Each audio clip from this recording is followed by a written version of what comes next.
start with the overview of cell and then the detailed structure of the prokaryotic cell. So first, overview of cell.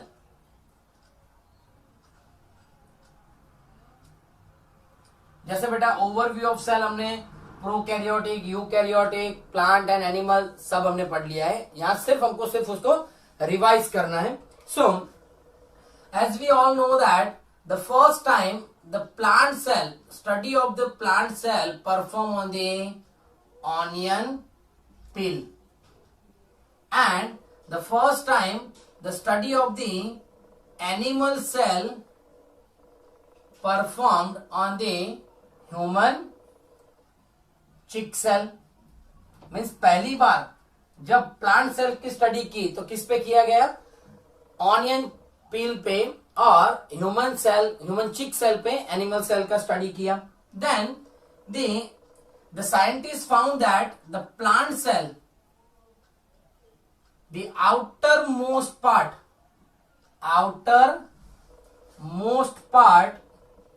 is cell wall which covered the cell membrane, which covered the cell membrane. Whereas in animal cell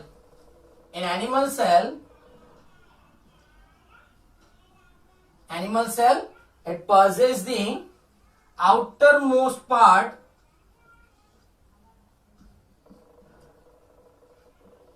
is cell membrane, or it is known as the plasma membrane.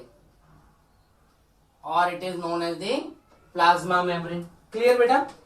So this is the basic difference of the plant cell, animal cell. Now prokaryotic cell. So in prokaryotic cell has lack of nuclear membrane. In prokaryotic cell, this is the lack of nuclear membrane. Also in the prokaryotic cell, the membrane bound organelles like mitochondria, chloroplast, Golgi body, okay, then the lysosomes, endoplasmic reticulum, they all are absent in the prokaryotic cell. So also in prokaryotic cell, all membrane bound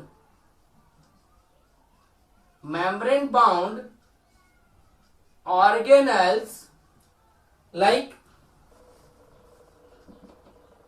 endoplasmic reticulum, that is ER, then Golgi body, then mitochondria, then chloroplast,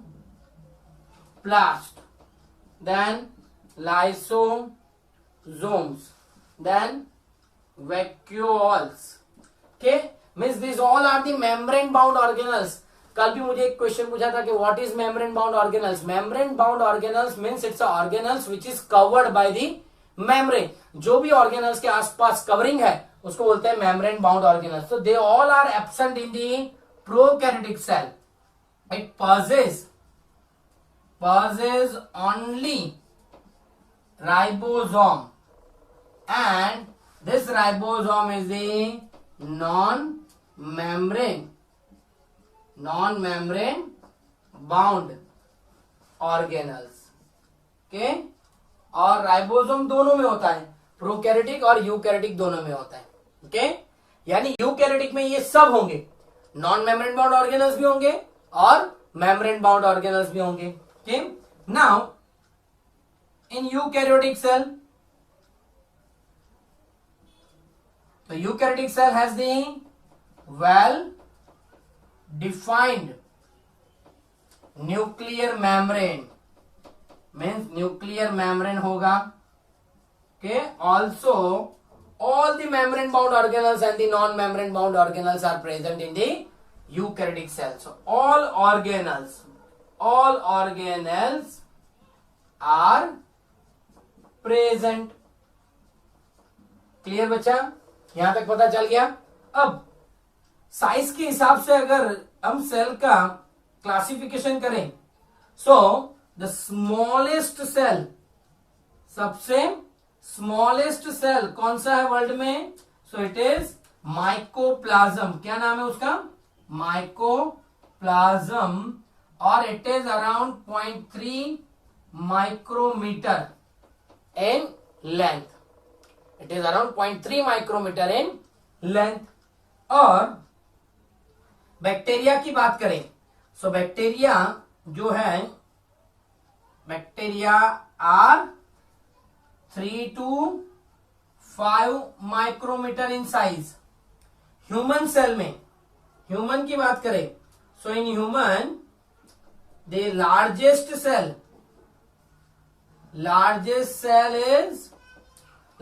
human में कौन सा है? So it is the nerve cell is the largest cell. Then human RBC जो होंगे, human RBC is 7 micrometre in diameter. Okay, और world में largest cell कौन सा है? तो वर्ल्ड में लार्जेस्ट सेल है ostrich egg is the largest cells throughout the world. Okay, so plant cell onion, first time onion peel पे study किया। एनिमल सेल का first time human cheek cell पे स्टडी किया। प्लांट सेल में सबसे बाहर cell wall होता है, उसके अंदर सेल मेम्ब्रेन होता है।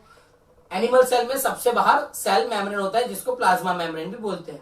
प्रोकैरियोटिक सेल में न्यूक्लियर मेम्ब्रेन नहीं होता। मीन्स जो आज लेक्चर में अटेंड है, कल तक नहीं थे, उन लोगों को मैं बताता हूं कि न्यूक्लियर मेम्ब्रेन मीन्स हम सबको पता है कि सेल के अंदर न्यूक्लियस होता है। This is the nucleus of cell.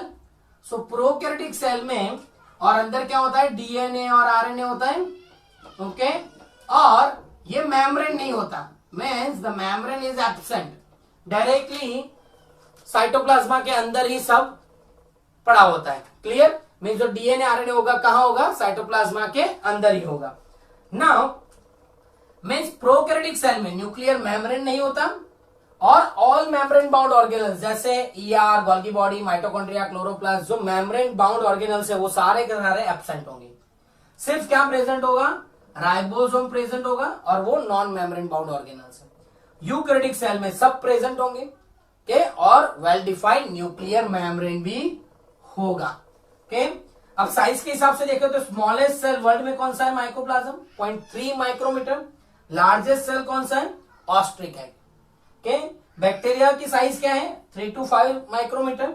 हमारे आरबीसी की साइज क्या है? 7 micrometre. And in our body the largest cell is the nerve cell. और बहुत डिफरेंट सेल जो होते हैं, the classification based on the shape of the cell, के बहुत सारे शेप भी होते हैं सेल में। तो shape of the cell, it may be spherical, it may be polygonal, it may be cuboidal, it may be filamentous, it may be spindle shape and irregular shape। में जो सेल होते हैं वो डिफरेंट डिफरेंट शेप होता है। जैसे spherical तो सबको पता है round. Polygonal mean it has the multiple corner होंगे। Cuboidal, so it is in a cube shape का सेल होगा। Okay, filamentous, it is like a fibre. Spindle shape, so it is like a spindle shape. Irregular, so there is no shape. Okay, columnar भी होंगे, columnar cell.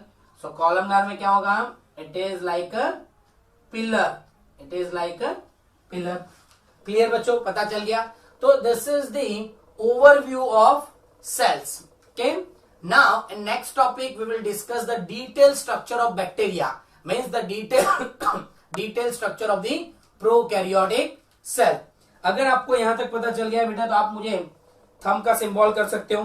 Topic is the structure of prokaryotic cell.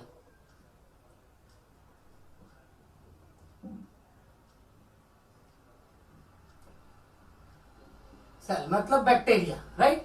सो पहले हम उसका brief देखते हैं, फिर बाद में उसका डायग्रामेटिकल स्ट्रक्चर देखते हैं. So in structure of the prokaryotic cell, actually पहले हम डिस्क्रिप्शन में जाएं. So all prokaryotic cell, the prokaryotic cell has lack of nuclear membrane, lack of nuclear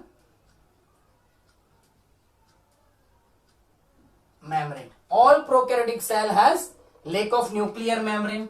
Second, the prokaryotic cell are smaller in size than the eukaryotic cell.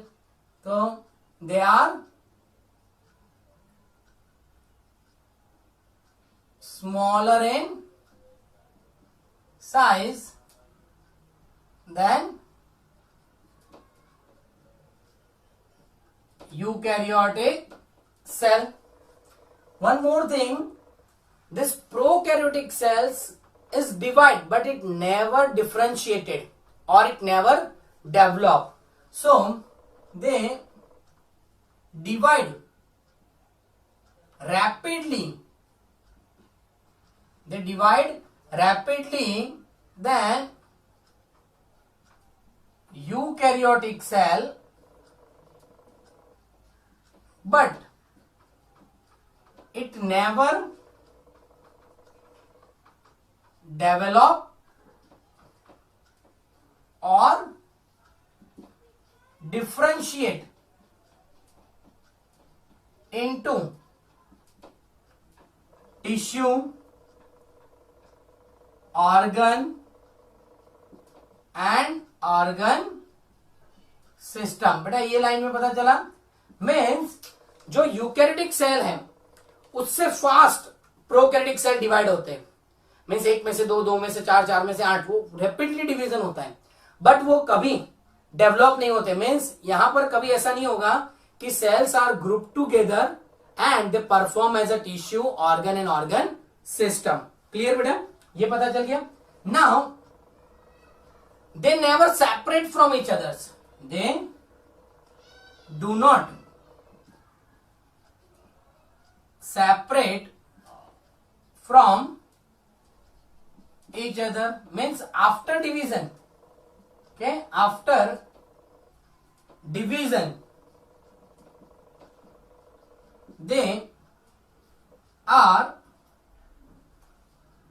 adhere to each other by slime secretion. Slime secretion means, suppose if it is the one bacteria, they are divide into 2, after that they are divide into 4, after that they are divide into 8, but they all are joined together, but the each cell has their independent existence, but each cell has their independent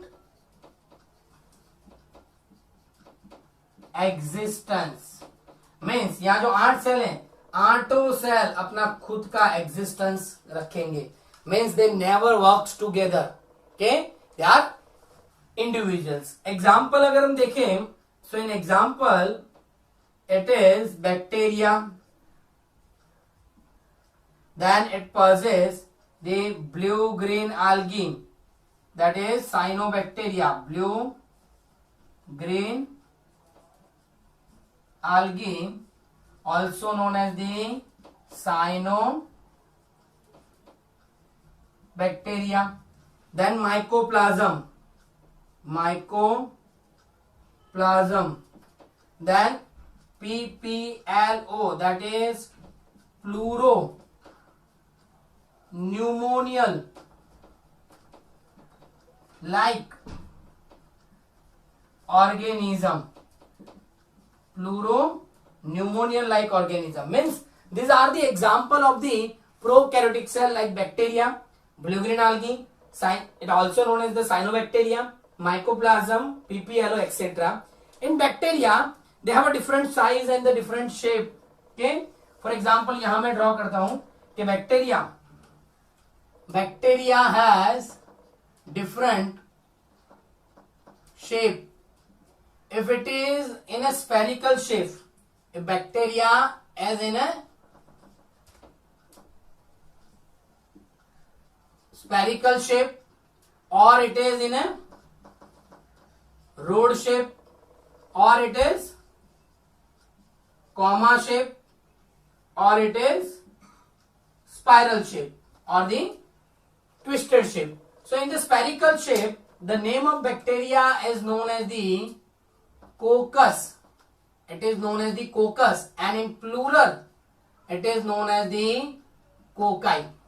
So spherical shaped bacteria, they are known as the coccus. और अगर आप उसको plural में बोलना चाहते हैं, एक से ज्यादा है, तो that is known as the cocci. If it is a single, suppose यहां सोचो कि अगर वो एक ही बैक्टीरिया है, तो it is known as the monococcus. Okay, if there is a single bacteria spherical shape, so it is known as monococcus. अगर वो दो है, there are two bacteria, then it is known as diplococcus. If they are present in a cluster, बहुत सारे हैं और cluster में है, मीन्स ऐसे तैसे जैसे भी अरेंज है, they are known as staphylococcus. They are known as staphylococcus. It is known as staphylococcus. और अगर वो है बहुत सारे बट एक प्रॉपर लीनियर चेन में अरेंज है, like this, they are arranged in a proper linear chain, then it is known as streptococcus. Streptococcus. Clear बेटा? सो स्पेरिकल शेप है तो उसको कोकस बोलते हैं, प्लूरल है तो उसको कोकाई बोलते हैं. अगर एक है तो मोनोकोकस, अगर दो है तो डिप्लोकोकस, अगर बहुत सारे हैं but they are present in cluster, so staphylococcus. और अगर बहुत सारे और लीनियर चेन में है तो दैट इज स्ट्रेप्टोकोकस. वैसे ही रोड शेप के जो बैक्टीरिया होते हैं उसको क्या बोलते हैं? बैसिलस. और अगर वो प्लूरल में है तो बैसिलाई. इसमें भी डिफरेंट टाइप्स हैं कि अगर इसमें भी एक ही है और रॉड शेप है, यहां दो है रॉड शेप के और बहुत सारे हैं और लीनियर चेन में है, so this is known as the mono bacillus. This is known as the diplo bacillus and this is known as the strepto bacillus. Clear बेटा? कॉमा शेप, तो कॉमा शेप को क्या बोलते हैं? विब्रियो बोलते हैं. क्या बोलते हैं? विब्रियो. और क्या बोलते हैं? विब्रियो. और वो कैसा शेप होता है उसका? तो the shape is like this. Okay, shape is like this, that is the vibrio cholerae. Vibrio cholerae. Okay, this is responsible for cholera. And the spiral, that is the example is, उसको बोलते हैं स्पाइरिलियम. और उसका shape कैसा होगा? तो shape is like this. Okay, and it is example is spirochaete. कहां होते हैं पता है? स्पाइरोकीट आपके दांतों में होते हैं. Even you brush properly, then after small amount of spirochete is found in your teeth. अगर आप माइक्रोस्कोप आपके पास अवेलेबल है तो आप सिर्फ टीथ में से सोडा स्क्रैप करके स्लाइड पे रखो, you can able to observe the spirochaete and they are the motile. वो कैसे होते हैं? मोटाइल होते हैं. क्लियर बच्चों? ये टॉपिक में पता चल गया. अगर यहाँ कोई डाउट है आपको तो आप मुझे मैसेज में या फिर लाइव चैट में आप मुझे लिख सकते हैं बेटा.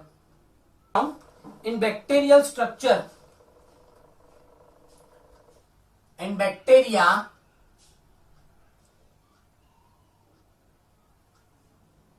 mainly it possesses the three part. One is the cell envelope, second part is the cytoplasma, and the third one is the appendages. First part is the cell envelope, second part is the cytoplasma, and the third one is cell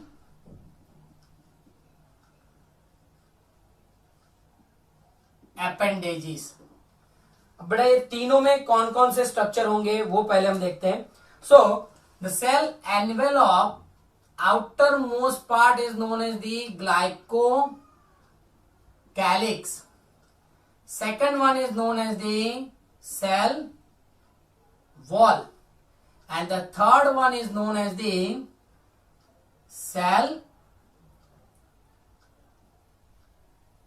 membrane. Clear बेटा? यहां मैं एक एक part आपको explain करता जाऊंगा.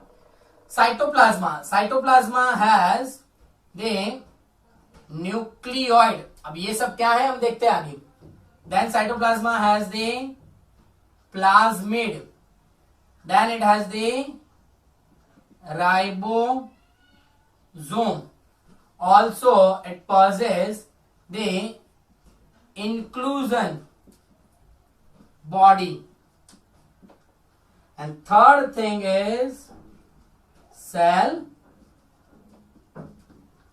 appendages, and in cell appendages it possesses the flagella and pili, or it is known as fimbria. अब ये सारे पार्ट क्या हैं? ओके,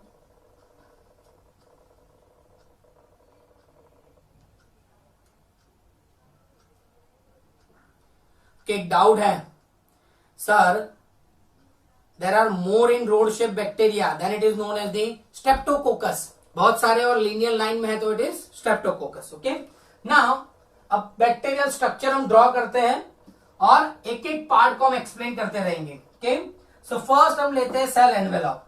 सो सेल एनवेलप में बेटा क्या होता है कि इन bacteria, this is the structure of bacteria and it is known as the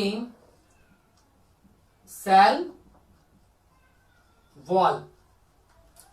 Okay, outside the cell wall it possesses the slime secretion, यानी मैंने बताया था आपको, and this is known as the glycocalyx. This is known as the glycocalyx. So this part is known as the glycocalyx.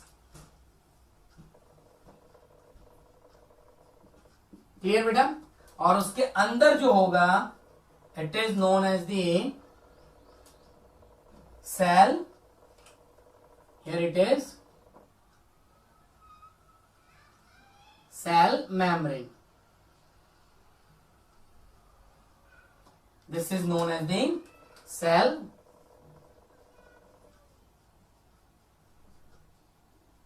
membrane. इतना पता चल गया बेटा? सबसे बाहर ग्लाइकोकैलिक्स, उसके बाद सेल वॉल और उसके बाद सेल मेम्ब्रेन. जो ग्लाइकोकैलिक्स है वो कार्बोहाइड्रेट से बना होता है और they are responsible for recognize the cell. Okay, means this glycocalyx is made up of carbohydrate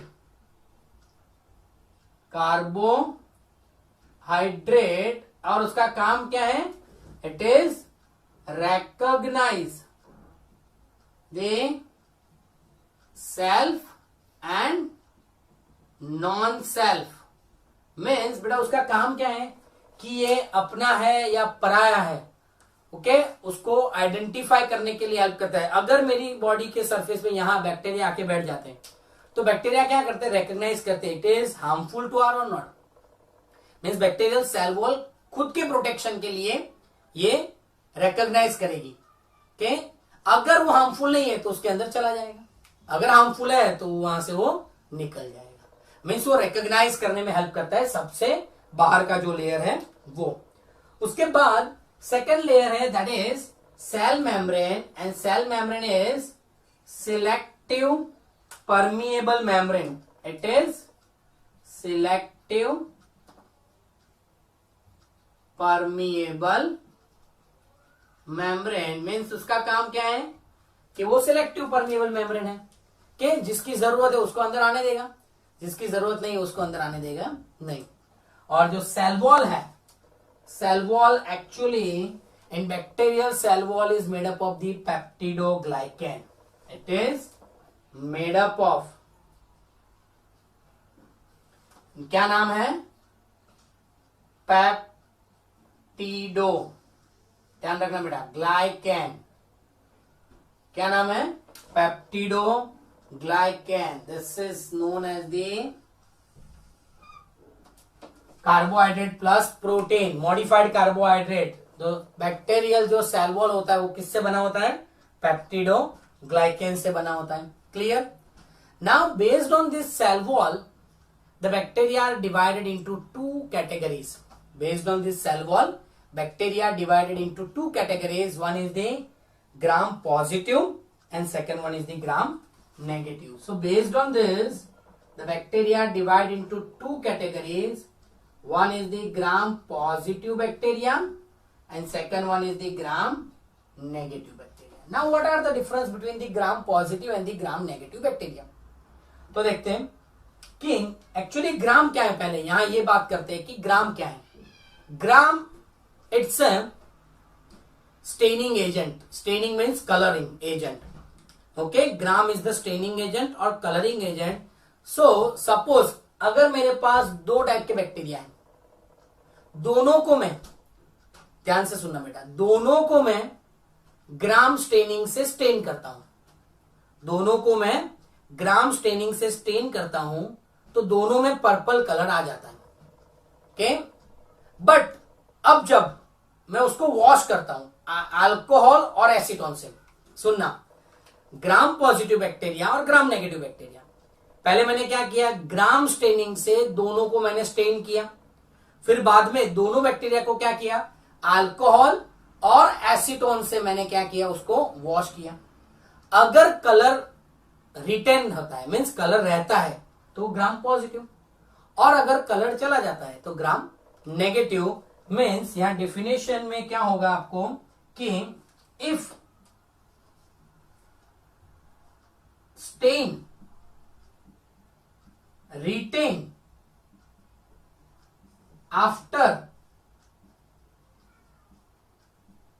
washing with alcohol और एसीटोन, मीन्स मैं अल्कोहल और एसीटोन से जब वॉश करता हूं फिर भी अगर स्टेन कंटिन्यू रहता है तो उसको बोलते हैं gram positive. Actually gram staining वो कलरिंग एजेंट है, बैक्टीरिया को कलर करने का एजेंट, और उसको ग्राम क्यों बोलते हैं, because it was found by the gram, the name of scientist. Okay, that's why. और यहां पर क्या होगा, stain is remove by washing with alcohol and acetone। Alcohol और एसीटोन से जब भी इसको वॉश किया तो स्टेन क्या हुआ, चला गया। अब ऐसा क्यों होता है, दोनों में ऐसा डिफरेंस क्यों, तो यहां पर जो सेल वॉल का जो थिकनेस होता है दैट इज मोर, यहां कम होता है। Means cell wall is thick, here cell wall is thin। अब मैं आपको यहां पर दोनों का स्ट्रक्चर दिखाता हूं बेटा कि सेल वॉल कैसे होगा। तो यहां पर एक लिपिड लेयर होगा, बहुत ही ब्रीफ स्ट्रक्चर में आपको दिखा रहा हूं, इसका फोटो भी मैं आपको आज व्हाट्सएप कर लूंगा तो आपको पता चल जाएगा। It is the cell membrane और ये होगा लिपिड लेयर। ये क्या होगा? Lipid layer. और यहां पर भी होगा ग्राम नेगेटिव में भी लिपिड लेयर, राइट। उसके ऊपर यहां होगा वॉल, दैट इज पेप्टिडोग्लाइकेन। क्या होगा? पेप्टिडोग्लाइकेन। तो ये मटेरियल हो गया आपका पेप्टिडोग्लाइकेन। जैसे हमने अभी देखा कि cell wall is made up of the peptidoglycan, यहां पर भी होगा but it is very thin. Clear? पता चला? यहां थिक होता है वॉल, यहां थिन होता है। और यहां इसके बाहर भी एक और लेयर होता है, लिपिड लेयर एक और होता है, और एक लिपिड लेयर जो इसमें नहीं होता। मीन्स यहां पर आउटर मेम्ब्रेन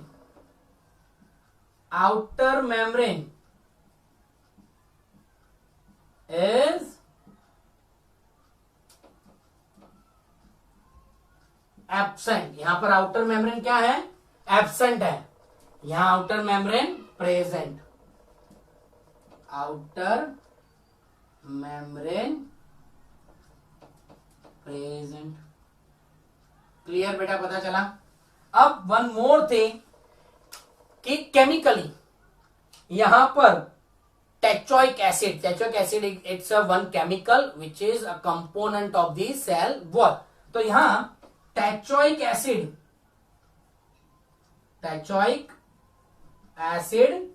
प्रेजेंट होगा, यहां टेट्रोइक एसिड एब्सेंट होगा। अब आगे देखते हैं, यहां पर म्यूरिन, वो भी एक केमिकल है। म्यूरिन जो होगा वो 70 to 80% होगा। यहां पर म्यूरिन कितना होगा? म्यूरिन इज ओनली 10 to 20% होगा। यहां एक और चीज, लिपिड कम होगा। देखो एक ही लेयर है, यहां दो लेयर है, तो लिपिड यहां लिपिड लेस होगा, यहां लिपिड मोर यानी ज्यादा होगा। क्लियर बच्चों? पता चल गया? और ये जो बैक्टीरिया है ग्राम पॉजिटिव कभी हार्मफुल नहीं होते, means they are not responsible for disease. Gram negative bacteria है वो डिजीज करते हैं, मीन्स इसको बोलते हैं नॉन पैथोजेनिक। क्या बोलते हैं? Non pathogenic. और इसको बोलते हैं पैथोजेनिक। पैथोजेनिक का मतलब जो डिजीज करता है। जस्ट मिनट बेटा। हेलो हेलो, हाँ बोलो। मैडम હું તમને અડધો કલાકમાં રિંગ કરું, મારો અત્યારે લાઈવ લેક્ચર ચાલુ છે, કરું હું તમને હાફ એન આવરમાં ફોન? हाँ ओके। सो यहां पर बेटा टेट्रोइक एसिड एंड म्यूरिन क्या है? बेटा टेट्रोइक एसिड और murein it's a chemical which is present in the cell wall. अभी आप इतना याद रखो, एसिड है ये और वो भी एक एसिड है, म्यूरामिक एसिड, और ये टेट्रोइक एसिड। क्लियर? ये पैथोजेनिक नहीं है, मीन्स ये डिजीज नहीं करता। ये पैथोजेनिक है, मीन्स डिजीज करता है। तो ये हो गया आपका difference between the gram positive and the gram negative bacteria. Gram means it's a staining, जिससे कलर होता है। अगर कलर होने के बाद उसको मैं वॉश करता हूं और कलर रहता है तो ग्राम पॉजिटिव, अगर कलर नहीं रहता है तो ग्राम नेगेटिव। ऐसा क्यों है? क्योंकि इसका वॉल थिकनेस ज्यादा है, इसका वॉल थिकनेस कम है। इसमें आउटर लेयर नहीं है, इसमें आउटर लेयर है। इसमें टेट्रोइक एसिड है, इसमें एब्सेंट है। इसमें म्यूरिन ज्यादा है, इसमें कम है। इसमें लिपिड कम है, इसमें लिपिड 2 बार है, मीन्स ज्यादा है। ये नॉन पैथोजेनिक है, मीन्स डिजीज नहीं करता। ये पैथोजेनिक है, मीन्स डिजीज करता है। बैक्टीरियल सेल वॉल का मेन काम क्या है? It protect the bacteria, it protect the bacteria from phagocytosis. आप सबने सुना होगा फैगोसाइटोसिस मतलब अगर ये मेरी बॉडी का सेल है और बाहर से कोई बैक्टीरिया आता है तो मेरी बॉडी क्या करती है? उसको खा जाती है, अमीबा की तरह उसको एंगल्फ कर लेंगी।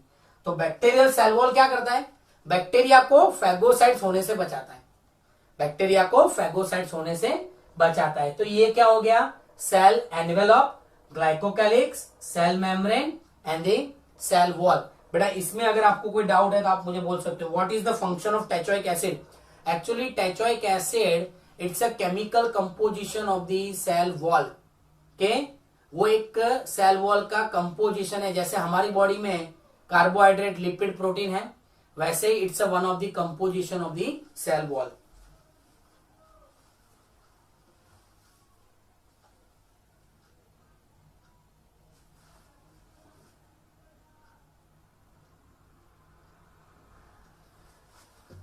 एक बहुत ही इंटरेस्टिंग क्वेश्चन आया है कि all bacteria are put into the gram positive and gram negative. No, all bacteria are not put into the gram positive, gram negative. Okay, some are the broad spectrum bacteria. Broad spectrum bacteria means they have both the property, gram positive भी होंगे, gram negative भी होंगे, but it is in a very detail बेटा, वो आपको करने की जरूरत नहीं है। ये माइक्रोबायोलॉजी और जो सब लोग पढ़ते हैं, हम फार्मेसी में जो हम पढ़ाते हैं वहां ये सब आएगा। क्लियर बेटा, यहां तक अगर आपको पता चल गया है तो can we move forward. Okay, तो फिर हम दूसरा पार्ट लेंगे, cytoplasm.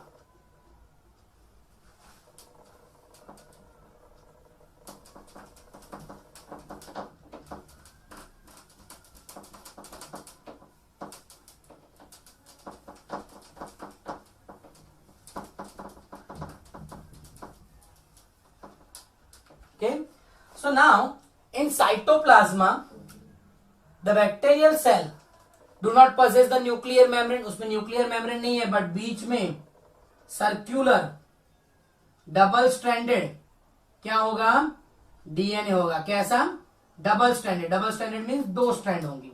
So here it is DOUBLE, double stranded and circular DNA known as nucleoid। बेटा उसको क्या बोलते हैं, nucleoid, and this nucleoid is free in the cytoplasma। Okay, means here it possesses the nucleoid। Okay,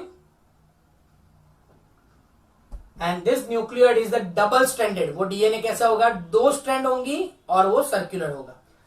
और कई बार outside this nucleoid, nucleoid के बाहर भी डीएनए होगा, सर्कुलर डीएनए, न्यूक्लियोइड के बाहर भी सर्कुलर डीएनए होगा। And this circular DNA is known as the plasmid. इसको क्या बोलते हैं, प्लाज्मिड। मैंने यहां लिखा हुआ है बेटा प्लाज्मिड। तो एक्चुअली जो बीच में जो न्यूक्लियस है, बीच में जो डीएनए, उसको हम न्यूक्लियोइड बोलते हैं। उसके आसपास छोटे छोटे डीएनए होते हैं, सर्कुलर होते हैं वो, और उसको हम प्लाज्मिड बोलते हैं। और ये प्लाज्मिड क्या है बेटा, so plasmid is the non extra chromosomal DNA बोलते हैं। क्या बोलते हैं उसको, extra chromosomal DNA. Means this DNA is the chromosomal, बीच में जो है वो क्रोमोसोमल, और उसके आसपास जो छोटे छोटे डीएनए होते हैं उसको एक्स्ट्रा क्रोमोसोमल डीएनए बोलते हैं। इसका काम क्या है, it maintain the phenotype of bacteria. ध्यान से सुनना, phenotype, phenotype means physical character, phenotype means physical character.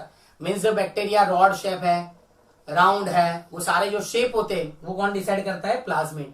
और वन मोर थिंग, ये बहुत ही इंपॉर्टेंट है, ये आप याद रखना बेटा, कि they create the resistance to antibiotic, resistance to antibiotic. अब ये क्या है, रेजिस्टेंस टू एंटीबायोटिक। एक सिंपल, अभी आप इतना याद रखना बेटा कि कई बार हम ऐसा बोलते हैं कि हम बहुत एंटीबायोटिक लेते हैं ना, तो बैक्टीरिया मीन्स बाद में जब हमको रियल में एंटीबायोटिक की जरूरत होती है तो वो इफेक्ट नहीं करती बॉडी पे। जब ज्यादा दवाई लेते हैं तो बॉडी पे वो इफेक्ट करना कम कर देती है, तो वो रेजिस्टेंस आ जाता है। मैं अगर आपको एक बार मारूं, 2 बार मारूं, 3 बार मारूं, आफ्टर सम टाइम आपको लगेगा ही नहीं, आप रेजिस्ट हो जाओगे। इससे पता चल रहा है मैं क्या बोल रहा हूं। रेजिस्टेंस का मतलब है, तो ये क्यों, ये क्या करता है, बैक्टीरिया को रेजिस्ट करता है एंटीबायोटिक से। मींस सिंपल, अगर आप कोई एंटीबायोटिक ले रहे हो, कंटिन्यूअस ले रहे हो, तो अब ये बैक्टीरिया क्या करेगा, उसका जो जेनेटिक स्ट्रक्चर है वो चेंज कर देगा। मीन्स ये प्लाज्मिड चेंज हो जाएगी, और बैक्टीरिया वो एंटीबायोटिक से अब क्या हो गया, रेजिस्ट। मीन्स वो एंटीबायोटिक में जितनी भी लूंगा वो बैक्टीरिया को अभी मैं मार सकूंगा नहीं। क्लियर पता चल रहा है, म्यूटेशन हो जाना। अभी आपको जो पता है कोरोना, कोरोना एक्चुअली बेटा कॉमन कोल्ड का वायरस है। Corona is the common cold virus, but वो म्यूटेटेड है। मीन्स उसका जो प्लाज्मिड है वो चेंज हो चुका है, उसका जो आरएनए है वो चेंज हो चुका है, तो वो क्या है, रेजिस्ट हो गया है। वो अभी वो कोई दवाई से वो मरता नहीं है, वो रेजिस्ट हो गया है। मीन्स ये जो प्लाज्मिड है वो रेजिस्टेंस टू एंटीबायोटिक, उसको दवाई से रेजिस्ट करता है। क्लियर। और वन मोर थिंग, ये आप अभी याद मत रखना, आपकी टेक्स्ट बुक में दिया हुआ है पर आपको अभी नहीं पता चलेगा। It is act as a vector for genetic engineering.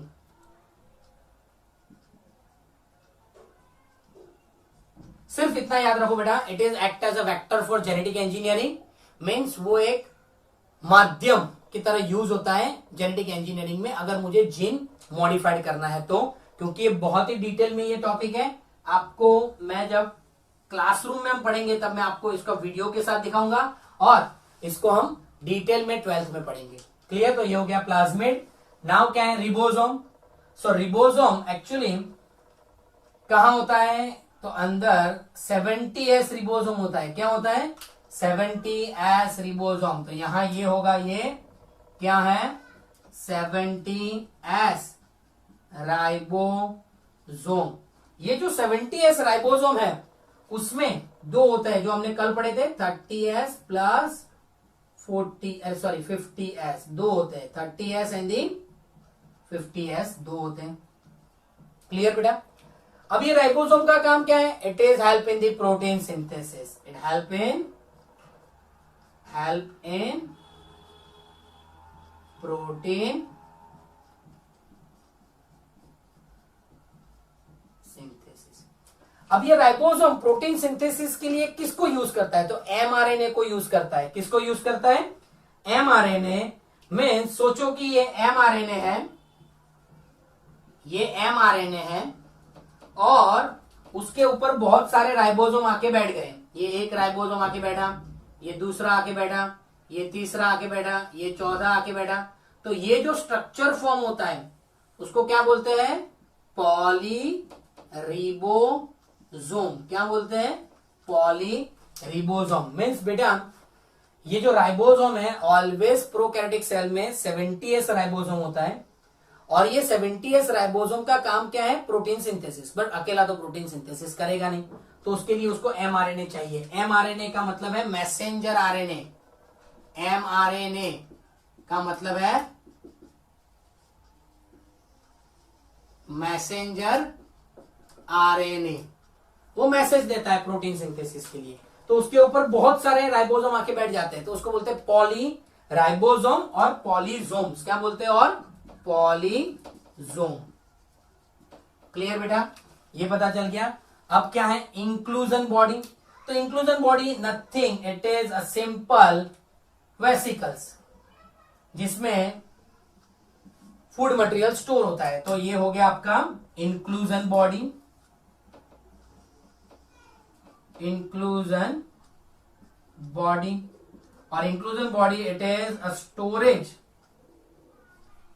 Vesicles. It is a storage vesicles, और वो भी कैसे होंगे, नॉन मेम्ब्रेन बाउंड। कैसे होंगे, नॉन मेम्ब्रेन बाउंड, उसमें कोई मेम्ब्रेन नहीं होगा। मीन्स ये मेम्ब्रेन होगा नहीं, सिंपल ऐसे वेसिकल्स फॉर्म में ऐसे पड़े होंगे। क्लियर बेटा। तो ये हो गया आपका इंक्लूजन बॉडी। अगर वो फॉस्फेट स्टोर कर रहा है तो उसको बोलते हैं फॉस्फेट ग्रेन्यूल्स। अगर वो ग्लाइकोजन स्टोर कर रहा है तो उसको बोलते हैं ग्लाइकोजन ग्रेन्यूल्स।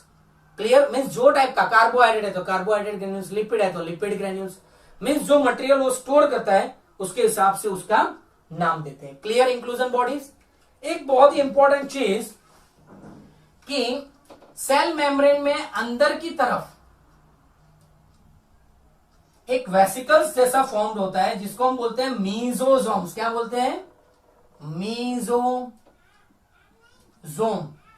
और ये मीजोजोम क्या करता है? It help in the aerobic respiration and bacteria. जैसे हमारी बॉडी में एरोबिक रेस्पिरेशन के लिए कौन होता है? माइटोकॉन्ड्रिया। वैसे ही बैक्टीरिया में एरोबिक रेस्पिरेशन होता है और वो कौन करता है? मीजोजोम। तो मीजोजोम क्या है? It is a inward fold of the cell membrane. Cell membrane का अंदर की तरफ का fold, that is called the mesosome. तो ये हो गया आपका साइटोप्लाज्मा। बेटा साइटोप्लाज्मा में किसी को कोई डाउट है तो आप मुझे बोल सकते हो। Let us move towards the third part, that is flagella and pili. So flagella and the pili, they are the outward growth of bacteria, and the flagella is a long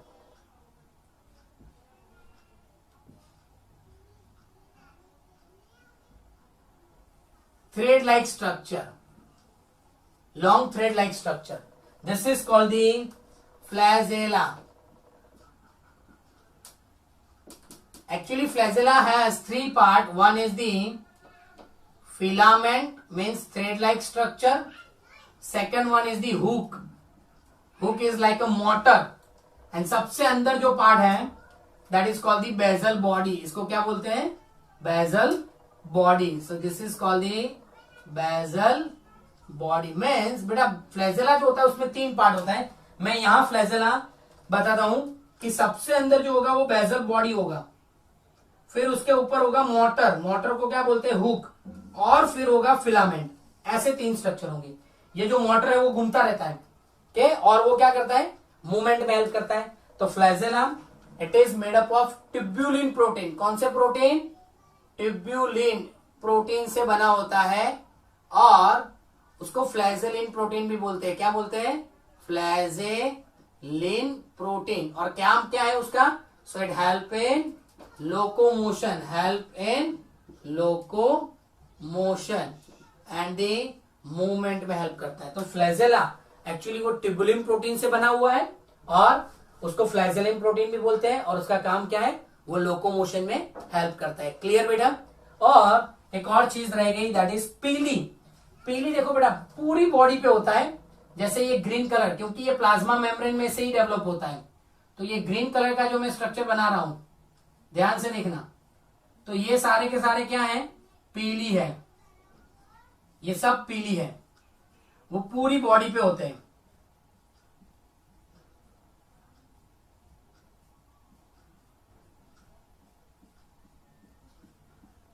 पूरे bacteria की surface पे होते हैं पीली। Clear बेटा? अब ये जो पीली है उसको मैं यहां लिखता हूं, दिस इज कॉल्ड द पीली और फिम्ब्रिया। बेटा उसका काम क्या है? It is help in the conjugation and anchoring the bacteria. It help in conjugation and anchor the bacteria। conjugation का मतलब है sexual reproduction। मीन्स ये पीली क्या करता है? बैक्टीरिया को किसी सरफेस पे स्टिक होके, एडहर होके चिपकने के लिए हेल्प करता है और कंजुगेशन में हेल्प करता है। कंजुगेशन का मतलब सपोज ये एक बैक्टीरिया है, ये दूसरा बैक्टीरिया है, दोनों के बीच में टेम्परली ब्रिज बन जाएगा विद द हेल्प ऑफ पीली। पीली क्या करेगी? दोनों के बीच में ब्रिज बनाएंगी, उसको बोलते हैं सेक्स ब्रिज। क्या बोलते हैं? Sex bridge. और उससे क्या होता है? जेनेटिक मटेरियल यहां इसका इधर चला जाता है। सो ट्रांसफर करने के लिए, जेनेटिक मटेरियल ट्रांसफर करने के लिए, सेक्स रिप्रोडक्शन, सेक्सुअल रिप्रोडक्शन करने के लिए कंजुगेशन होता है। उसमें कौन हेल्प करता है? पीली हेल्प करता है। ओके, बाकी जो पार्ट है वो उसको हम क्या बोलेंगे, साइटोप्लाज्मा बोलेंगे। और एक और इंपॉर्टेंट चीज, जैसे ब्लू ग्रीन algae है, कौन है, ब्लू ग्रीन algae। तो blue green algae actually photosynthetic है, एक ही ऐसा बैक्टीरिया है जो फोटोसिंथेटिक है, जिसको हम ब्लू ग्रीन algae बोलते हैं, साइनोबैक्टीरिया। तो फोटोसिंथेसिस कैसे करेगा, विदाउट पिगमेंट, क्योंकि हम सबको पता है फोटोसिंथेसिस के लिए क्लोरोप्लास्ट चाहिए जिसमें पिगमेंट होता है।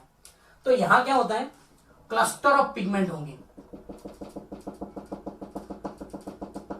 ग्रीन पिगमेंट ऑफ पर्टिकुलरली दिख रहा है, और उसको नाम क्या दे दिया, क्रोमेटोफोर। क्या दिया, chromatophore.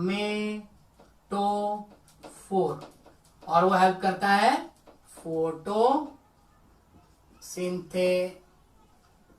But only in cyanobacteria, not in all bacteria. सारे बैक्टीरिया में नहीं होगा, सिर्फ साइनोबैक्टीरिया में ही होगा। सो this is all about the bacteria. पता चल गया बेटा कि ये पूरा स्ट्रक्चर किसका हो गया, बैक्टीरिया का। एंकर, एंकर मतलब चिपक के रहना।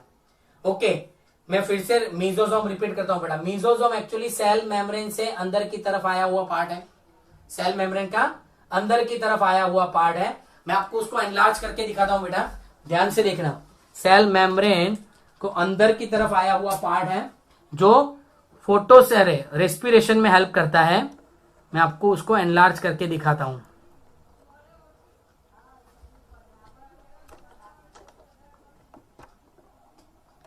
देखो बेटा, दिख रहा है आपको, ओके। तो अब सारे के सारे पार्ट आपको क्लियर विजुअलाइज होंगे बेटा कि अंदर की तरफ आया हुआ पार्ट है सेल मेम्ब्रेन का, तो उसको मीजोसोम बोलते हैं, जो एरोबिक रेस्पिरेशन में हेल्प करता है।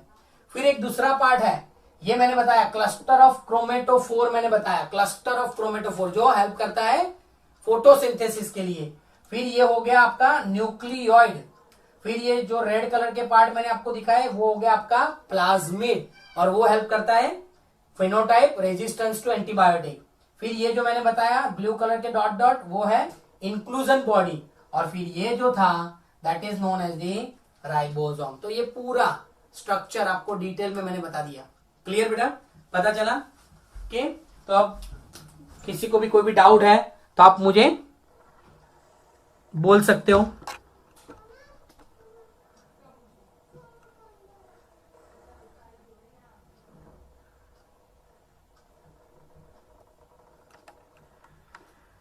Clear? Anyone has any doubt तो आप मुझे बोल सकते हो, या फिर मैं इसका मोबाइल में फोटो लेके भी सारी चीज मैं आपको भेज दूंगा। हनी बेटा आप क्या लिख रहे हो? नो मतलब sir what is anchor? Anchor का मतलब है चिपकना।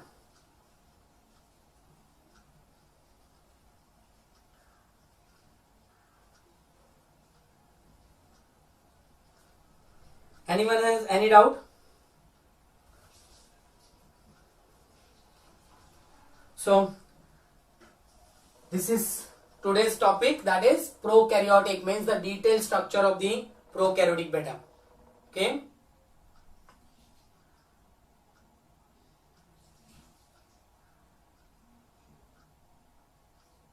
okay, done. और बेटा अगर आपके कोई फ्रेंड है जिसको बायो में एडमिशन लेना है तो हमारे यहाँ ऑनलाइन एडमिशन अभी चालू है, तो आप अपने फ्रेंड को इनवाइट कर सकते हो। और जिसको लेक्चर अटेंड करने हैं, ये सारे के सारे लेक्चर्स हमारे यूट्यूब चैनल पे अवेलेबल हैं, और आप मुझे उसका नंबर प्रोवाइड करो तो मैं उनको ये सारे लिंक उनको अवेलेबल कर लूंगा कि वो घर बैठे भी ये लेक्चर पढ़ सके। ओके बेटा, तो please recommended the name of our institute, that is Trisha institute of biology. Okay, और आशा रखते हैं कि 14 तक ये लॉकडाउन फिनिश हो जाए और हम सब क्लासरूम में मिल पाए। Thank you.